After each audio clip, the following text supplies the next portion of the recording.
king, a Raj Rishi. So I'll go a little fast forward because the attempt is to come to Lord Ram's appearance. Before we reach Ayodhya, in Ayodhya we will discuss from Lord Ram's appearance. So we see that there is very elaborate description of this horse sacrifice, the Aśvamedha yajña, which is being led by Rishi Shringa, and we heard the story of Rishi Shringa. But the yajña preparation and all other required necessities will be overviewed by Vasishtha. That was the plan of Maharaj Daśaratha. So I will start the 14th chapter today. Because in the 13th chapter there is nothing much. It is more about what were the preparations and how preparations were being overviewed by Vasishtha and Maharaj Daśaratha. So I will take the chapter 14, which is the Aśvamedha sacrifice. Under the leadership of Rishi Shringa, Daśaratha conducted the Aśvamedha sacrifice with Vasishtha and others. So it is being performed for the benefit of Maharaj Daśaratha, and the chief priest or the priest in chief of this sacrifice is Rishi Shringa, and the responsibility to conduct the sacrifice is on Vasishtha. Very important principle that we learn. If we invite someone to conduct any ceremony, what we have to do? We have to have someone who is from the host side, who will take full responsibility. You see here the principle of Maharaj Daśaratha. He did not leave it to Rishi Shringa. That Rishi Shringa is the priest in chief. So he will, see everything what is required. He put his chief priest, Vasishtha, his Kul Guru, Vasishtha, to take care, because Rishi Shringa will only be doing the ceremonial work. You get the point? All the required administrative work will not be done by the guest. It will be done by the host. And who will be representing? Vasishtha will be representing. Follow, Ravinder Prabhu. Even if we go for some any yatra, some other person is also doing the service, responsibility lies on those who are the main coordinators. Yes, boss. Yeah, it is not that Vasishtha is free. He can, observe and enjoy the sacrifice. No. But Rishi Shringa has come and he has taken charge. The credit will go to Rishi Shringa, no doubt. But the responsibility and the primarily burden of making things happen lies on Vasishtha. See, again, I am reading. Under the leadership of Rishi Shringa, Daśaratha conducted the Aśvamedha sacrifice with Vasishtha. So from Daśaratha's side, from Maharaj Daśaratha's side, all the responsibility was shouldered by Vasishtha. The grandeur of the festival is described in detail here. Okay, let us read the grandeur of the Aśvamedha sacrifice. King Daśaratha honored the sacrificial priest and other brahmanas with donations and so on. He then humbly requested Rishi Shringa to conduct the putreshti sacrifice to grant him sons. So I was wondering, where is this missing? In some other text, it is called putraṅgame yajña. Aśvamedha sacrifice will not deliver him the desired objective of having sons to represent and continue his legacy. So we will see, this is very important, that along with the Aśvamedha sacrifice, there was also this putreshti or putraṅgame yajña. And for that also, the team was the same. The chief priest was Rishi Shringa, and the administration was provided by sage Vasishtha. Okay, we begin with text 1. If you can show, Ganesh, better, you can show the... Yes, Prabhuji, I'm showing. Yeah. But then you have to be very, alert to how I am reading. You should not, make me skip or make me pause.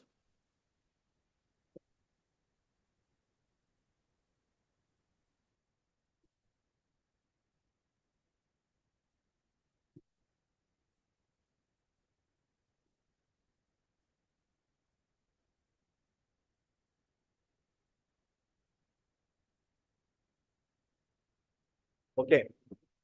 It does not show the heading, the chapter heading. It must show. Yeah.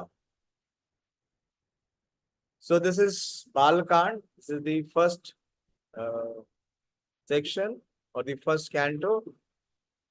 And this is chapter 14, the Aśvamedha sacrifice. Atha saṁvatsare pūrṇe tasmin prāpte turaṅgame sarayvāś cottare tīre rājño yajño abhyavartata.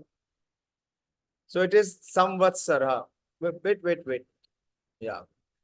Saṁvatsara means you were reading, Pradeep. So after the horse has been released, so 1 year has passed. So after the sacrificial horse has been released, when the horse had gradually returned and 1 year was over, the king's sacrifice started on the northern bank of Sarayū. So they had to wait. Why? Because the horse has returned means no one challenged. If the horse would have been stopped, then what it meant? That meant that there had to be a contest, that someone is not accepting the supremacy of the host who is releasing the horse. Okay, the previous chapter summarily described the inauguration of the Aśvamedha fire sacrifice. After Daśaratha entered the sacrificial arena, desiring to describe the sacrifice in detail, the author described that the sacrifice started after the horse has returned. So they waited for 1 year. He reinstated this and described the sacrificial performance in this chapter. The sequence of events pertaining to the return of sacrificial horse is as follows. When the horse is released to roam freely, 400 persons headed by royal persons protected so that it does not come back immediately. The 4 sacrificial priests, Brahma, Adhavaryu, Hota, and Ogata. These are the sacrificial priests. Then bring that horse to the house of Rathaka, a carriage builder. Bind it and chant certain Vedic mantras on each of its 4 legs. After the 11th month, the Sadasya priest take it and bind it in a group of Ashwat trees. Then in the 12th month, having arranged all the paraphernalia for the sacrifice, such as the sacrificial arena. So see, just please be very attentive. Having arranged all the paraphernalia for the sacrifice, how much time it took? It took almost 12 months. Then in the 12th month, having arranged, so it took almost 12 months to arrange the paraphernalia for the sacrifice. So that is why at this juncture we cannot perform sacrifice. Sacrifice was recommended for which age, which yuga? It was for Treta. Satya is for dhyana, Treta is for yajña, and Dwapar is for paricharyara, that is deity worship. Kaliyug, we are not competent to do either. So Chaitanya Mahaprabhu has given us to perform the Sankirtan Yajña. Okay. Having arranged all the paraphernalia for the sacrifice, such as the sacrificial arena, on the Amavasya of the month Falgun, the 4 sacrificial priests entered the sacrificial arena and began the Aśvamedha sacrifice from the Prati path. Okay, go ahead.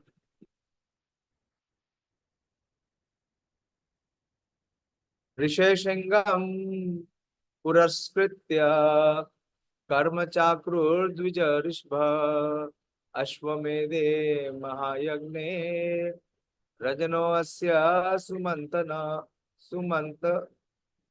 Sumatmana. Under the leadership of Risheshinga, the best of the twice born performed their duties in great Aśvamedha sacrifice of King Daśaratha of great intelligence. Oh, wait. Sumaha Atmanaha. This is for the first time I'm hearing. Sumaha Atmana means of great intelligence. Sumati. Sumati also means one who is intelligence of wisdom is very advanced. It is Sumaha Atmana. Okay. Go to the next verse.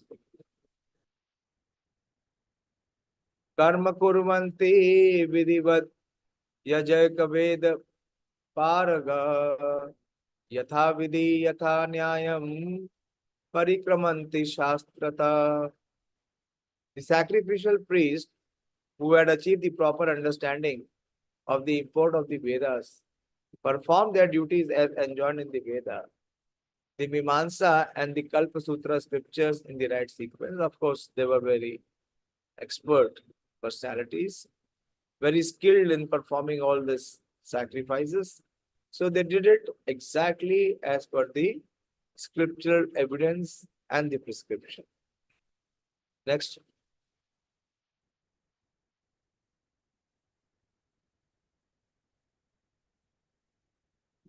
Paravargyam shastrata kritva tatha eva upsadam dvija chakrusya vidivat sarvam adhikam karma shastrata. So there is going to be a lot of description about the details. So how they conducted the rituals and the required ceremonies in accordance to the Vedic prescription. The sacrificial priest performed the pravargya ritual according to the scriptures. And then in accordance with the rules and regulations performed the upasada ritual. Pravargya ritual and then the upasada ritual. Then they performed further all the ritual based on the scriptures that prescribe procedures for sacrificial rituals. Details are given. No need to go into all this. Go next.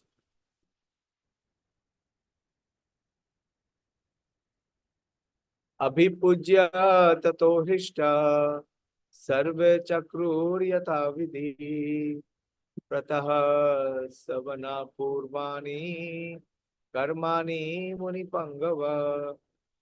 After worshipping the demigod known as the Karma Devtas, though the Bahispavamana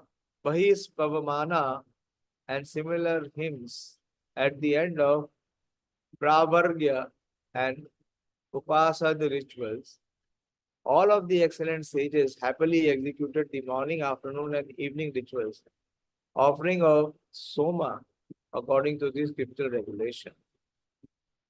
Next.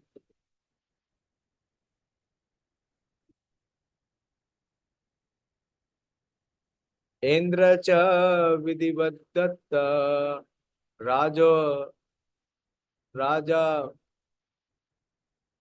cha bhishtuto anagaha madhyadinam cha savanam pravartata yathakramam.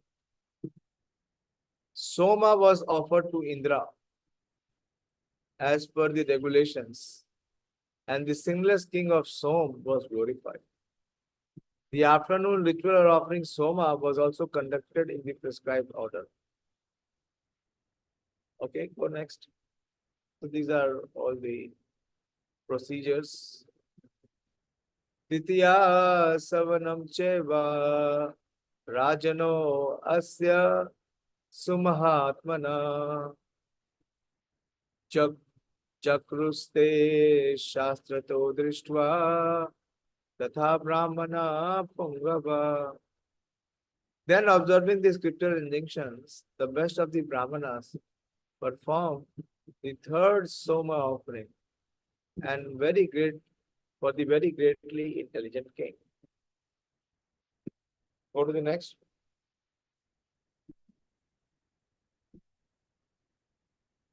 Ahavyayam chakrire tatra sakradin vividottama risheshanga gaya dev mantre shiksha kare samanvita. Risheshringa and others called for Indra, another excellent intelligent demigod with mantras in line with proper principles of syllabic utterance. Next.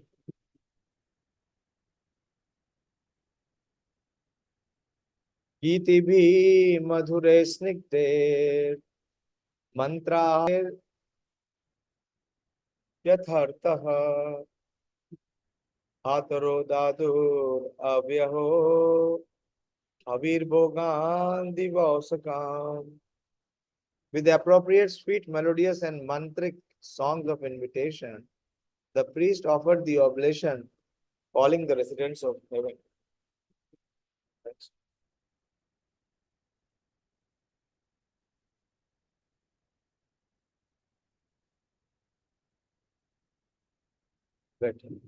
Na chahutam abhutatra Skhalitam vapi kinchana dishrite brahmanavat sarvam shema yuktam hi chakire.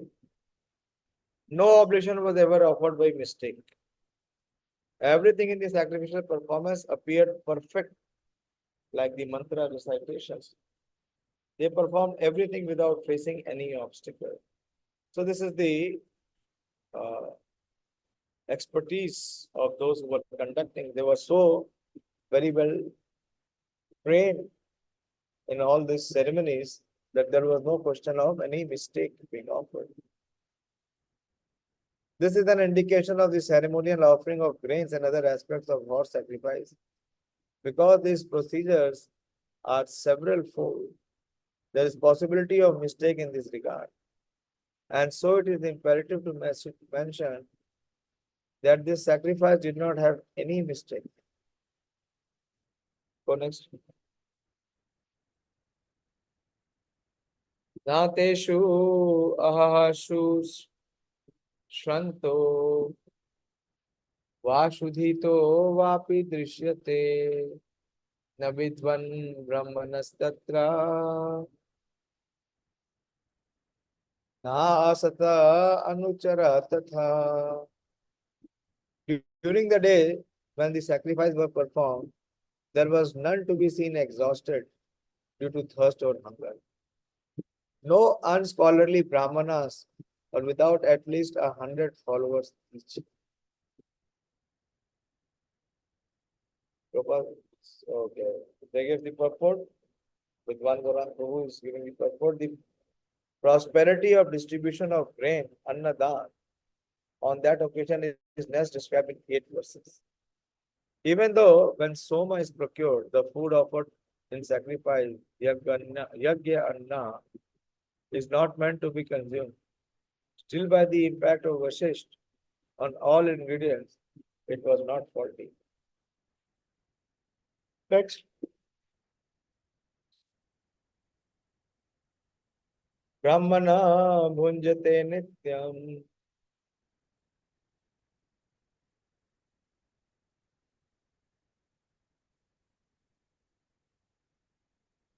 nathavantasya bhunjate tapasa bhunjate chapi shramana bhunjate tatha.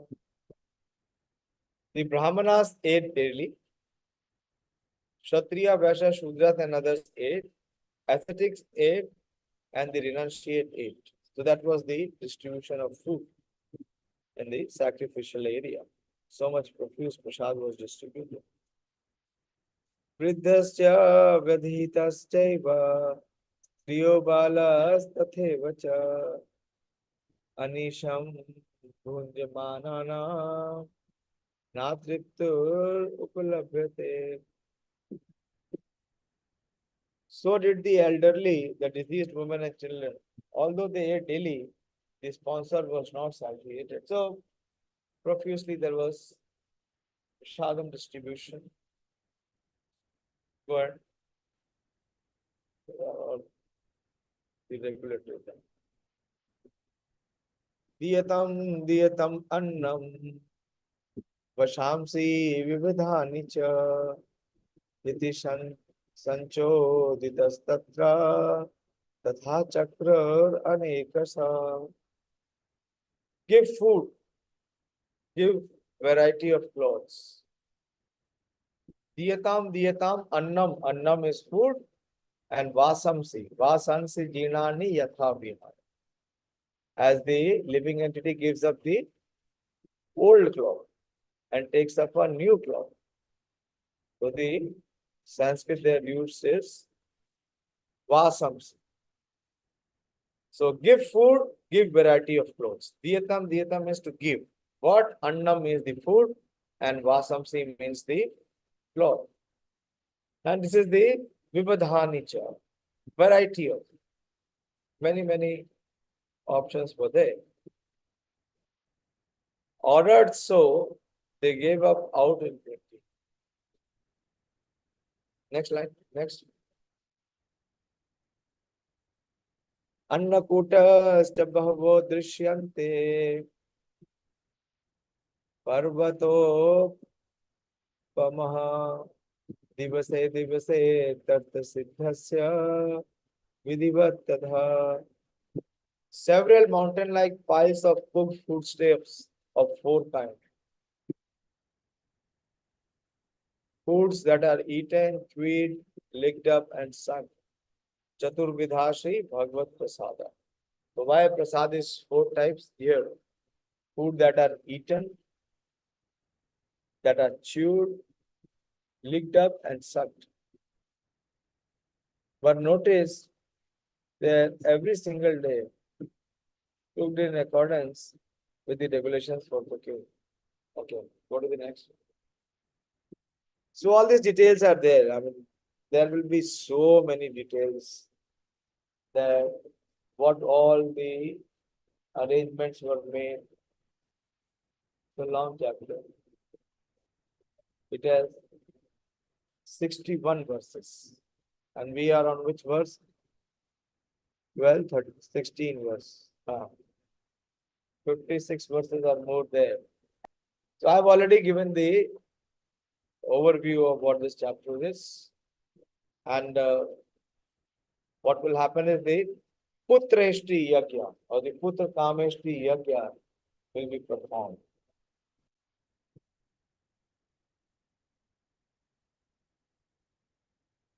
Okay, I'll stop here. Then till 15. Not able to continue prostate properly.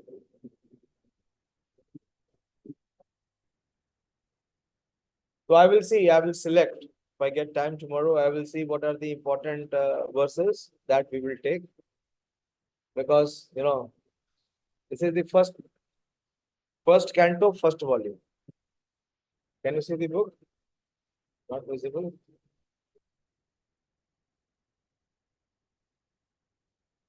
Now it is visible. This is the first canto, first volume. First canto has 3 volumes. It is just like our Srimad Bhagavatam presentation. Okay. And in the second book, we will have Lord Ram's appearance. So I just have how many days? And in between, we will be studying the Chitrakoot part also. Very remarkable. I was not knowing the glories of Chitrakoot so much because this is the first time I'll be going. And Lord Ram spent 11.5 years in Chitrakoot. The maximum period of time, the capital for Lord Ram as the king is, of course, Ayodhya. But the capital for Lord Ram as Tapasvi or Vanvasi Ram is Chitrakoot. Okay. So we will read that section also when we'll be there, and we'll be studying when we are in Chitrakoot. Okay. So please prepare yourself and mentally be prepared. Don't be bothered by so-called heat and all. Feel the heat of Lord Ram's appearance in our heart. I have one experience when I first came to join temple that year. When I came here, the first summer of my ashram life. It was May end and June first week. We went to Braj Mandal. Brahmacharis, senior brahmacharis, some juniors also, around 15 to 20. And we went to different forests, different ones, and we stayed there. Believe me, there was no electricity, there was no fan, there was no facility. I have never had such a kind of, excursion so far. And we never felt any, difficulty. We used to fetch water from the hand pump. And whatever little was possible to collect, we had 2-3 devotees who could cook, they would cook, and we survived. So if you are mentally prepared, then there is no obstruction, no difficulty. And Chitrakoot is very, very beautiful place. It's a very ascetic place. It's still preserved. Okay, so I'll stop here, and I'll have to select from here because we won't be able to do the full study and reading. It is not possible. It is very voluminous. It has 24,000 verses. Vālmīki Rāmāyaṇa has 24,000 verses. So we will see what are the major sections that we can cover. Okay. Anyone wants to speak, contribute?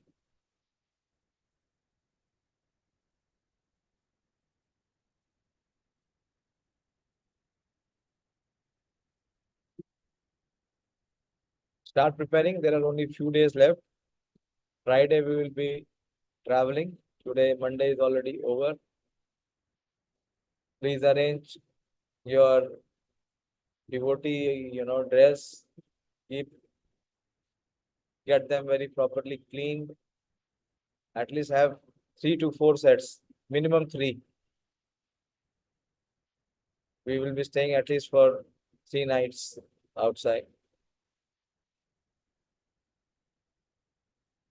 Okay, so I'm stopping here.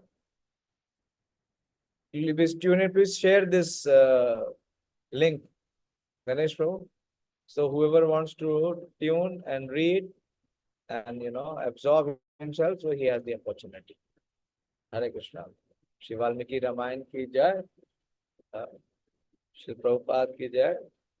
All glories to the assembled devotees.